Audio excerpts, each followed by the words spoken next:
You're listening to the WBT Podcast with Michael Lodge. Listen to all of our podcasts at www.wbtpod.com. Stay informed. Let's get started. This is brought to you by Lodge & Co., a business and tax advisory firm where your success is our goal. Call us today toll-free at 888-681-1518 or visit us at www.lodge-co.com and learn more about what we can do for you.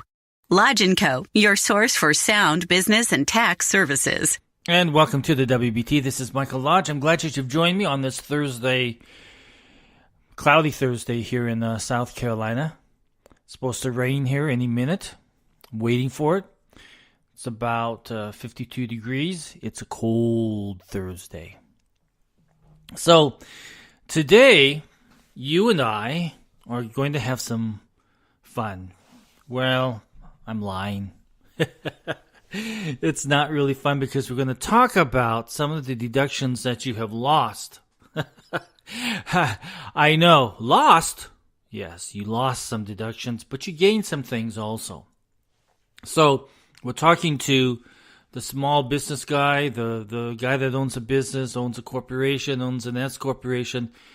We're going to talk about those issues that affect you. And the first thing is the qualified business income deduction, or what is also known, and they throw it about, and I hate, you know what I hate when people say, oh, do you file your TY? I don't know. They come up with these 3-letter things, and I never know what they're talking about because I don't keep up on 3-letter abbreviations for things. I just don't get it. It's kind of like LOL but in business terms, not in internet stuff.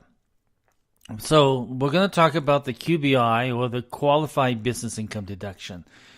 And many owners of or sole proprietorships, and a lot of you are filing the Schedule C. If you file one, you are a sole proprietor, okay? So sole proprietorships, partnerships, trusts, and S corporations may deduct 20% of their qualified business income. This is a new deduction. So this new deduction is referred to as the Section 199A. Now, none of you are going to remember that. You can probably remember QBI better than you can, oh yes, Section 199A. Unless you want to impress your tax practitioner. But it's called the 199A deduction, or the Qualified Business Income Deduction. And it's available for tax years beginning after December 31, 2017.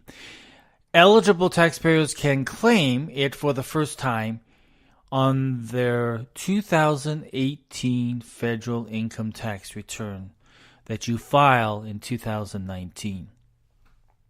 So remember, QBI, talk to your tax practitioner about it and see if you qualify for that. And probably you will qualify for it. So let's also talk about the temporary 100% expensing for certain business assets. In other words, instead of depreciating, you can now write off 100% in the year that you bought it. So businesses are now able to write off most depreciable business assets in the year the business places them in service. So if you bought it in February and you placed it in service in your business, you can probably take the 100% depreciation deduction generally, and that applies to depreciable business assets with a recovery period of 20 years or less, and certain other properties such as machinery, equipment, computers, appliances, and furniture generally qualify. So, again, talk to your tax practitioner. This is a vital one because this could save you a lot on your tax return for 2018. Now, a lot of you, let's talk about the business administration part of your business and what is deductible and what's not deductible anymore. And the first one on the list is entertainment and meals. Now, listen, I've been doing tax returns for a long time, and I am pretty sure that a lot of you have been padding that number. And if you have been padding it, stop. because the law has changed, okay? The new law eliminates the deduction for expenses related to entertainment, amusement, or recreation. However, in all tax law, there's always a however. Taxpayers can continue to deduct 50% of the cost of business meals if the taxpayer or an employee of the taxpayer is present and other conditions are met. The meals may be provided to a current or potential business customer, a client, a consultant, or similar business contact. So remember that. I'm not qualified, but entertainment and meals, you have to look at it very carefully. And you should monitor your meals and entertainment and document who you're having lunch with, who's there, who's present, what you're discussing. Keep your notes available to you. The other issue is qualified transportation. The new tax law disallows deductions for expenses associated with transportation fringe benefits or expenses incurred providing transportation for commuting. Like if they're providing you with a car or something like that. There's an exception when the transportation expenses are necessary for employee safety. Now, I don't know how many people of you are riding your bike to work. I don't know anybody in my circle of friends and colleagues that ride their bike to work, especially in LA. It's kind of dangerous out there on those roads. But let's talk about bicycle commuting reimbursements. So employers can deduct qualified bicycle commuting reimbursements as a business expense for 2018 through 2025. The new tax law also suspends the exclusion of qualified bicycle commuting reimbursements from an employee's income for 2018 through 2025. So employers must now include these reimbursements in the employee's wages. So if you have not done that for 2018 and figured that into your wages, if you're providing bicycle commuting reimbursements, it now has to be included in their W-2 income. Let's move on because I don't know anybody who's bicycling. I'm certainly not going to bicycle. Qualified moving expense reimbursements. Uh-oh. Some of you may have moved, so let's see how this affects you. Reimbursements an employer pays to an employee in 2018, that's this year, for qualified moving expenses are subject to federal income tax. So if you have reimbursed your employees, it's subject to federal income tax. Reimbursements incurred in a prior year are not subject to federal income or employment taxes, nor are payments from an employer to a moving company in 2018 for qualified moving services provided to the employee prior to 2018.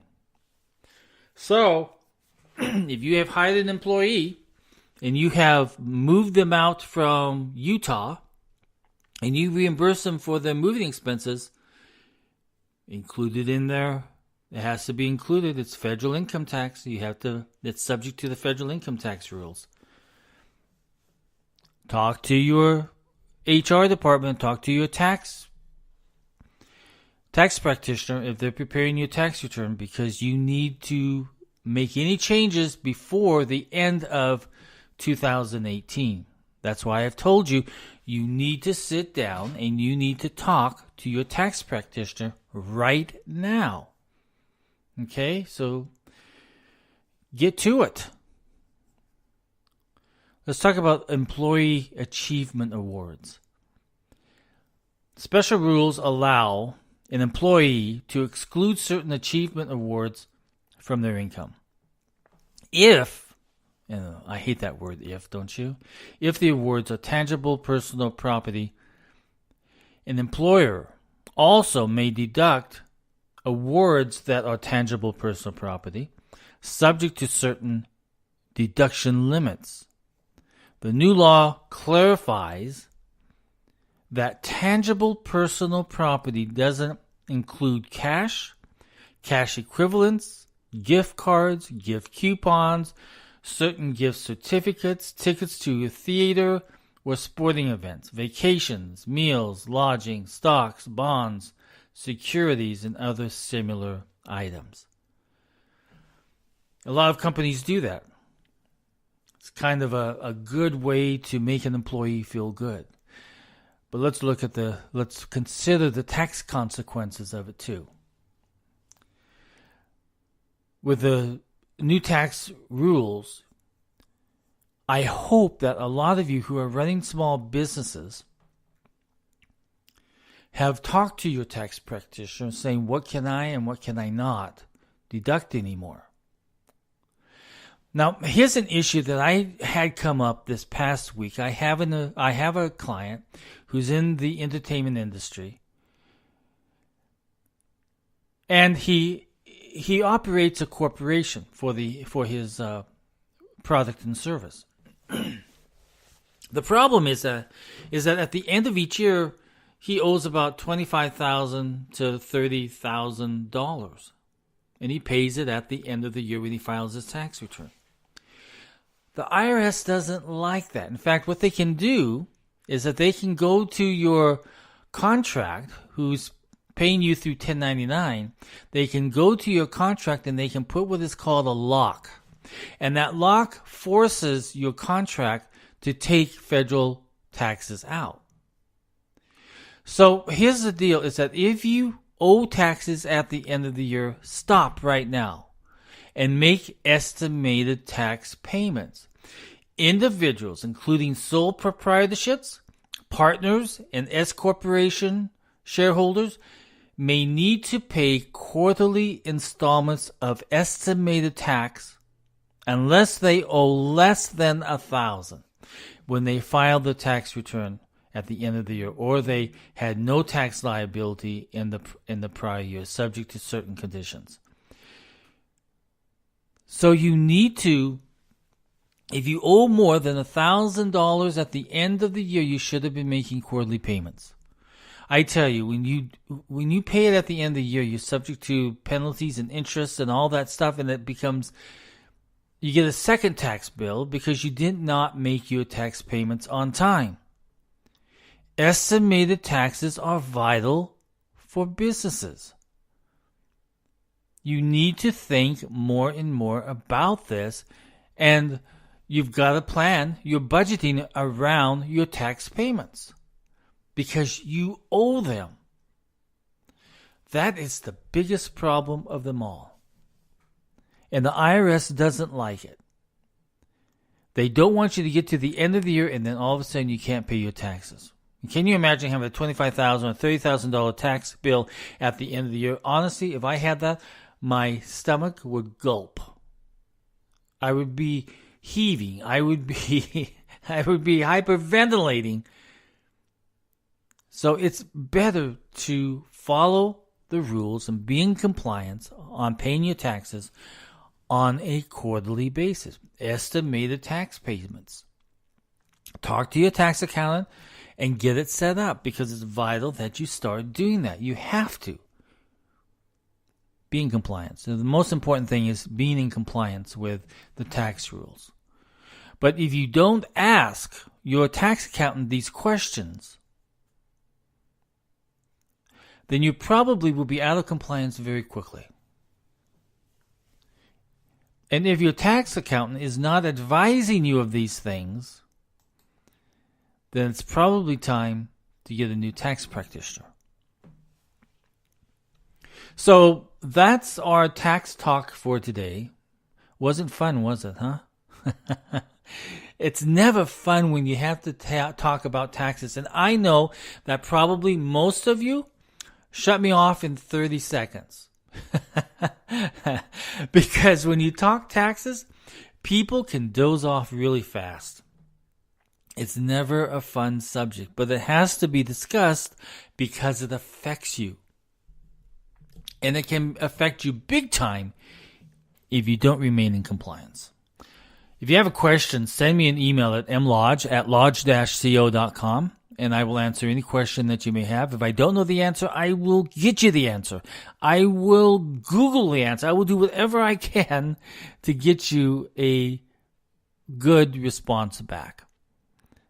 So again, send me an email at mlodge@lodge-co.com, and I will return your email, and we will get you an answer to whatever question you may have.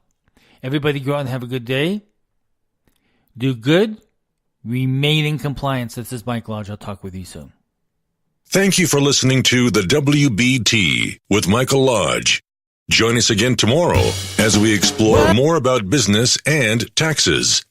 Follow us on iHeartRadio and go to our podcast website at www.wbtpod.com and listen to all of our podcasts and read our blogs.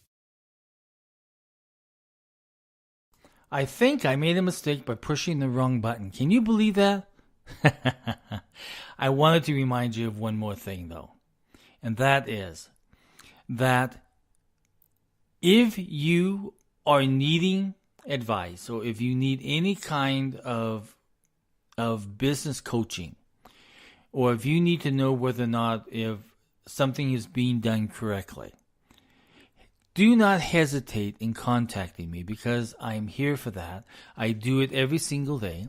I consult to many, many different types of businesses, from cargo companies to shipping companies to healthcare companies, entertainment companies. I have pretty much touched it all. And so I've been there, I've done that, and I pretty much know where to go for the answers if I need to do any type of research.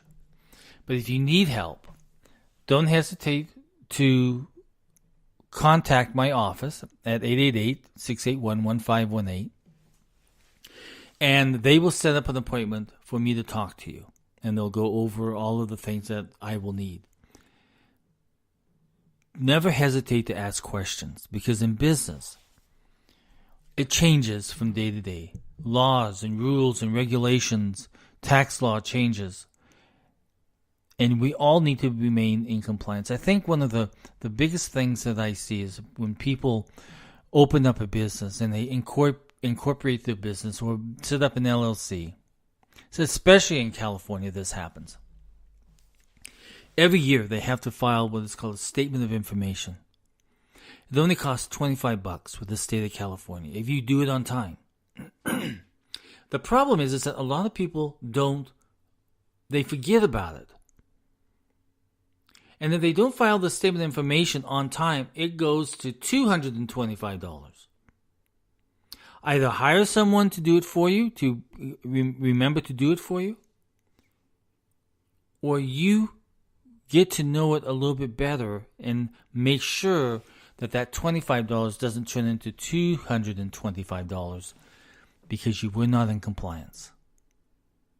So I focus on this so much with my clients that you have to remain in compliance. Otherwise, a lot of these fees become big fees with penalties and interest, and it can cost you a lot of money. So this time I'm going to end this correctly. And everybody go out and have a great day, and I will talk with you very soon. Thank you for listening to the WBT with Michael Lodge. Join us again tomorrow as we explore more about business and taxes. Follow us on iHeartRadio and go to our podcast website at www.wbtpod.com and listen to all of our podcasts and read our blogs. World of Business and Taxes on WBT. This is brought to you by Lodge & Co., a business and tax advisory firm where your success is our goal. Call us today toll-free at 888-681-1518 or visit us at www.lodge-co.com and learn more about what we can do for you. Lodge & Co., your source for sound business and tax services.